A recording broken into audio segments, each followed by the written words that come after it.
so in the name of his only begotten Son, Yahweh Shai, by Shema Mashiach Yahweh Shai. We are the servants of the Most High.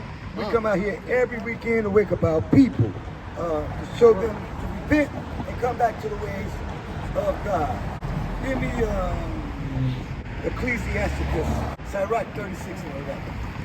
Let the people know why we come out here every week, so we can wake up our people.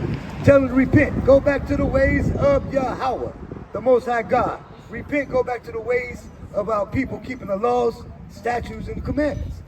Because if we don't, you know, we're going to be consumed in this fiery pit that America's going to become. Soon as these thermonuclear missiles hit, you might as well kiss your ass goodbye. Give your soul to God. If you haven't repented, I feel sorry for you. Repent, repent, repent. All right, bring this out. It's the book of Ecclesiasticus, chapter 36, verse 11. Gather all the tribes of Jacob together, and inherit thou them as from the beginning. Gather all the tribes of Jacob together. If you don't know what the tribes of Jacob are, these are the 12 tribes of Israel that you may see on this sign right here. From Judah, Benjamin, Levi, Simeon, Zebulun, and so forth. These are the hidden Hebrews that are stuck amongst the world, hidden in places that nobody wants to say that they still God's children, but we are God's children. God never forsakes his kids, and we actually ought to come back to the fold. One more time, read that one more time. This is what we come out here to do every week. This is Ecclesiastes chapter 36, verse 11. Gather all the tribes of Jacob together, and inherit thou them.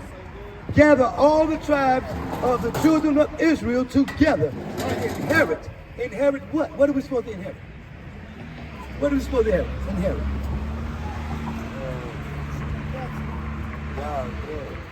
God's love. The promises that the Most High has given us from the beginning. If we repent and go back to his ways, we're going to inherit those gifts. All right.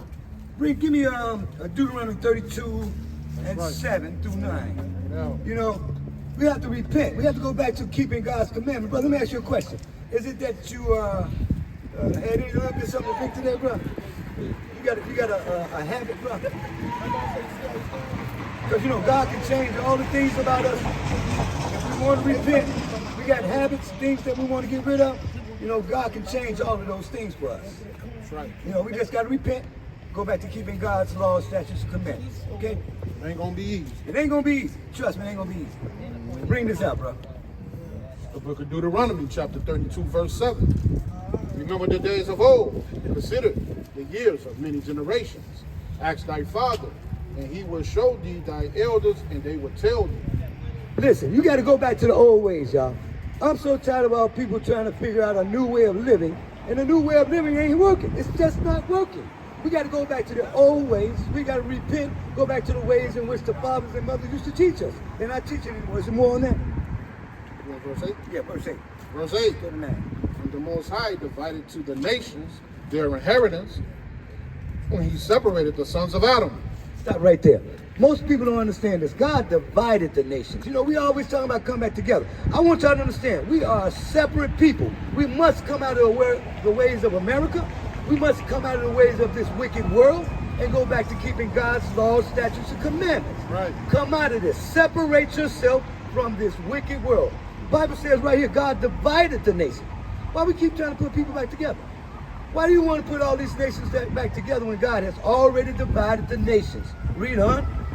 He set the bounds of the people according to the number of the children of Israel. That's right. That means everybody else fall in line under us. God set the boundaries and decided that he was going to separate the world according to the number of children of Israel that he had left on this world. You guys repent so we can get into this big land mass so we have more land. If you don't repent, it's just going to be this 1/3 that's left. I don't mind because 2/3 of us going into that pit of fire, so I don't mind. The ones that don't repent go back to God's ways. All right. I'm going to move on from that. Give me Isaiah.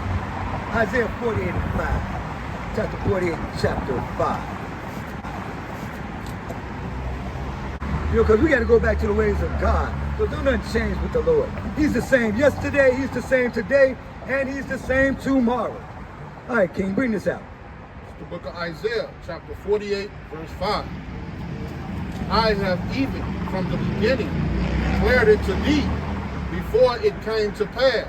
I showed it thee, lest thou shouldest say, my idol have done them, and my graven image and my molten image have commanded them. See, God is telling you we are wicked people. We just like to idolatrize. He's saying right here, he told us from the beginning, things that we're supposed to be doing. The laws that we're supposed to be keeping. Things that we're supposed to be doing. And we must go back to the ways so we can get into God's good graces and come out of this wicked idolatry, keeping of these wicked laws, worshiping these wicked gods. You understand what I'm saying? Huh. All right, I'm gonna move on. My brother, you knew you was a child of Judah, right? You know there's some things you got to do now that you found that you're an Israelite. You know what you got to do? That means you got to repent, brother, and go back to keeping God's laws. Do you know any of God's laws? No, my brother. My brother. Brother, talk to you. You don't fall, is it, brother? You okay? Okay. All right. Just trying to make sure you're Make okay. sure you're okay. Give me Psalms 144, 147 and 17. Don't stop, man. Give me Psalms 144 and 17. My brother, you got any questions? You good over there? You got any questions? You good. You live around here? Yes, sir. You homeless? Yes. You live in one of those tents over there? No? How did you become homeless if you don't mind me asking? Long story? Yeah. If you don't want to talk about it, man, you don't have Yeah, that's to. fine. I mean, my question is, were you just running away from the situation? You know what I mean? Because whenever I see people, that are homeless, and I have questions. Sometimes I want to know what situation led them to become homeless. Like I know sometimes it's a drug addiction. Was that yours, a drug addiction? Was that what led to the homelessness? No? Right, so I kind of, was it the fact that, brother, was it the fact that there was no opportunities for you?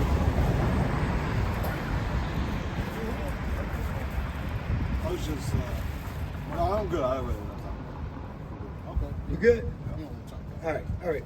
All right, give me Psalms 147 and 17. Bring this out. It's the book of Psalms, chapter 147, verse 19. He showed his word unto Jacob, his statute and his judgment unto Israel. Ye have not dealt so with any nation. Now, the reason why I ask you those questions, because, usually when people stand up here and they hear the words of God, they ask some questions, and we have some answers for them. The verse says, he shows us his word unto Jacob, his statutes unto Israel, and he has not dealt so with any other nation. So when I brought that out, I was wondering why, because we are talking to the brothers and sisters from the so-called Native Americans, the so-called Latinos, and the so-called African Americans. This is an open call for anyone across the street. We're going to be out here for a few more minutes. We have food. You guys want to come over? Man, appreciate it. We got gloves. We got hats.